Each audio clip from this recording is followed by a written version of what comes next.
آپ دیکھیے بنو امیہ کی پاپولر ہونا اور مقبولیت ہونی، اس کا آپ اندازہ کیجیے کہ جب نبی علیہ السلام مکہ مکرمہ میں فاتحانہ داخل ہوئے ہیں، معروف بات ہے نبی علیہ السلام نے فرمایا تھا کہ من داخل دار ابی سفیان فهو آمن، کہ جو ابو سفیان کے گھر چلا گیا ہے اس کو امن ہے۔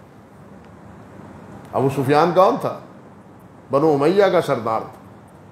یہ وہی بنو امیہ کا سردار تھا جس نے لشکر میں سرداری کی تھی جنگ احد کے موقع پر، جنگ احزاب کے موقع پر۔ ابو سفیان نے اس وقت سپہ سالاری کے فرائض انجام دیے تھے کفار کی طرف۔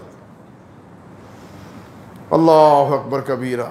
لیکن اللہ کی قدرت ہے کہ جب مسلمان ہوئے فتح مکہ کے وقت تو پھر ایسی خدمات سر انجام دیں کہ حنین ہی میں ان کی ایک آنکھ ضائع ہو گئی اور دوسری آنکھ وہ جو تھا نا مسیلمہ قذاب، اس کے خلاف جہاد کرتے ہوئے دوسری آنکھ بھی ان کی ضائع ہو گئی۔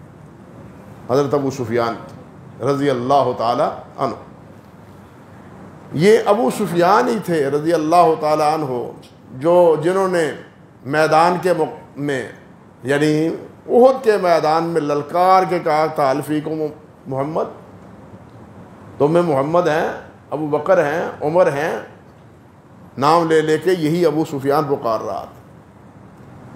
پھر بنو امیہ کی یہ بات بھی دیکھیے کہ جب نبی علیہ السلام نے مکہ مکرمہ فتح کیا اور مکہ مکرمہ کو فتح کرنے کے بعد آگے حنین کی طرف بڑھے تو مکہ مکرمہ کی سپہ سالاری یا وہاں کا گورنر یا وہاں کا عامل یا وہاں کا نگران وہ عتاب بن اسید کو بنایا جو اموی تھا، وہ بھی اموی تھا۔ عتاب کو وہ مسلمان ہو گئے تھے، وہ اندازہ کیجئے کہ ابھی مسلمان ہوئے، نبی علیہ السلام کا کتنا اعتماد تھا ان پر۔ حالانکہ نئے مسلمان ہونے پر یہ خطرہ ہو سکتا ہے کہ جناب یہ کہیں بغاوت ہی نہ کر دیں، یہ کہیں فتح شکست میں تبدیل نہ کر دیں، لیکن نبی علیہ السلام کو اتنا اعتماد تھا اور وہ اعتماد پر پورے اترے بھی۔ اور وہ کون تھے؟ انہی بنو امیہ میں سے تھے۔ پھر ایک اور مسئلہ بھی دیکھیے کہ صلح حدیبیہ کے موقع پر جب نبی علیہ السلام تشریف لائے، عمرے کے لیے تشریف لائے، اور حدیبیہ کے مقام پر آ کے کفار مکہ نے نبی علیہ السلام کا راستہ روکا ہے،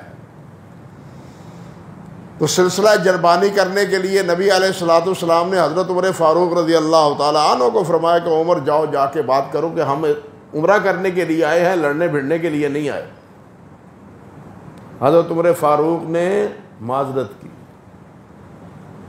کہ وہاں میرا خاندان اتنا پاپولر نہیں ہے، کوئی بات ہو گئی تو میرا پیچھا کرنے والا اور میرا تحفظ کرنے والا وہ کون ہوگا؟ حضور میرا مشورہ یہ ہے کہ عثمان کو بھیجو، ان کا خاندان اس قابل ہے کہ اگر عثمان کو کوئی گزاند پہنچا تو اس کا بدلہ لینے والے بنو امیہ ان کا خاندان موجود ہے۔ اللہ اکبر کبیر۔